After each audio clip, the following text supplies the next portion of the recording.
The sun was setting over the forgotten edges of East Harbor, where old warehouses stood like ghosts and broken glass shimmered under dying light. Officer Daniel Hayes drove slowly through the empty back roads, his patrol car humming, softly as the last glow of evening stretched across the asphalt. He had been patrolling these streets for years, but that night something felt off. The air was heavy, the silence too deep, the kind of silence that hides things. His radio hissed with static, and then he heard it, a faint sound, soft and trembling like a child's whimper. He stopped the car, listening. For a moment there was nothing. Then again, a weak cry carried by the wind. He stepped out, his flashlight cutting through the darkness. The smell of rot and burned trash filled the air as he walked. Toward the back of an old warehouse, shadows stretched across piles of rusted metal, torn bags, and pieces of cardboard. Then something small moved near the corner. He walked closer and froze. Lying on the ground was a little girl. Her body was frail, her hair tangled and gray with dust, her dress torn and stained. For a second he thought she wasn't breathing. Then he saw it, the faint rise of her chest. Daniel knelt beside her, his heart pounding. "Hey, can you hear me?" he whispered. She didn't answer. Her lips were cracked, her face hollow, her small fingers twitching weakly as if reaching for something. He called for an ambulance, his voice trembling. While he waited, his flashlight caught something beside her, a small teddy bear. Burned on one side, one button eye missing. On the bear's ear, stitched in faded thread, were the words, "For Lily, love, Mom." He picked it up carefully and found a photo beneath. A woman and a little girl, smiling in front of a white house. The girl was the same child lying before him. Once she had been happy, safe, loved. Now she was alone in the dark. The ambulance siren grew louder. The medics arrived, lifted her onto a stretcher, and Daniel held her tiny hand until the doors closed. He followed the ambulance to the hospital, lights flashing through the quiet streets. That night he didn't go home. He waited outside the pediatric ICU, watching through the glass as doctors worked to save her.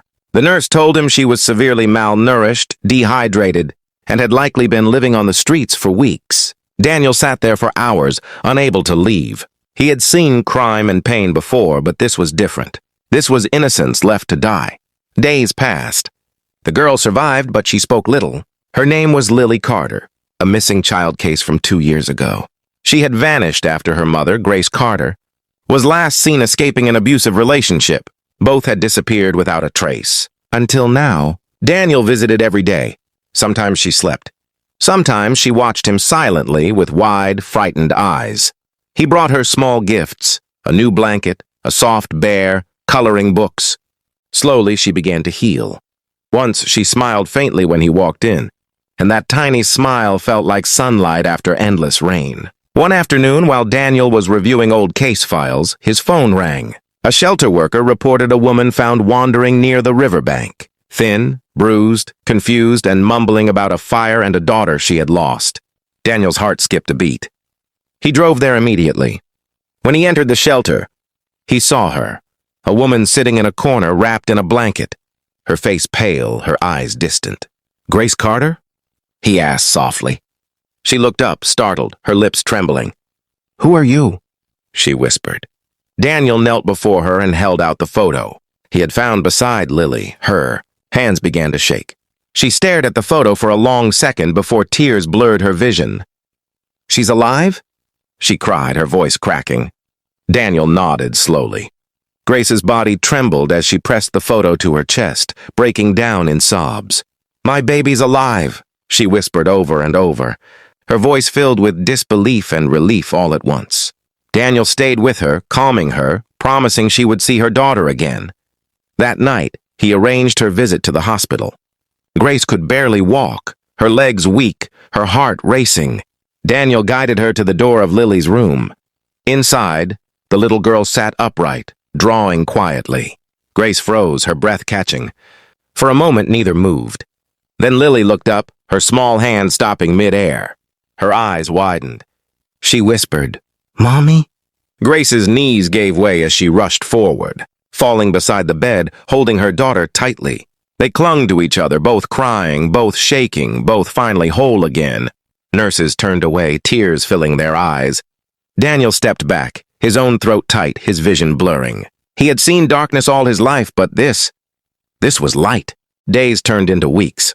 Grace began to recover, slowly rebuilding strength. She told Daniel about the night of the fire, how she had run from her violent husband, how smoke and chaos separated her from Lily. She searched, but the police never found her. She lost everything, her home, her hope, her will. Until now, Lily recovered faster. Her cheeks gained color, her laughter returned, and sometimes she drew pictures of her mother and a man in a police uniform with a smile. Daniel would always chuckle quietly when he saw those. Grace and Lily moved into a small apartment, provided by the department's family program. Daniel visited often, always bringing something small, flowers, books, or just a kind word. One evening, months later, Daniel stood outside their building. Inside, he could hear Lily's laughter echoing softly. The same laughter that had once been silenced now filled the walls with warmth. He closed his eyes and smiled. The sun was setting again, golden light spilling across the cracked streets of East Harbor. The same streets where he had once found her, cold and broken. But now that memory no longer hurt. It reminded him that one small moment, a decision to stop, to care, to listen, can change everything. He looked at the horizon, feeling peace for the first time in years.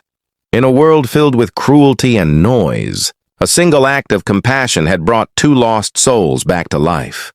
He took a deep breath, got into his car, and drove into the fading light, knowing that somewhere in that small apartment, a mother was tucking her daughter into bed. The laughter carried faintly through the air, and Daniel smiled through quiet tears, realizing that even in the darkest corners of the world, kindness still had the power to shine.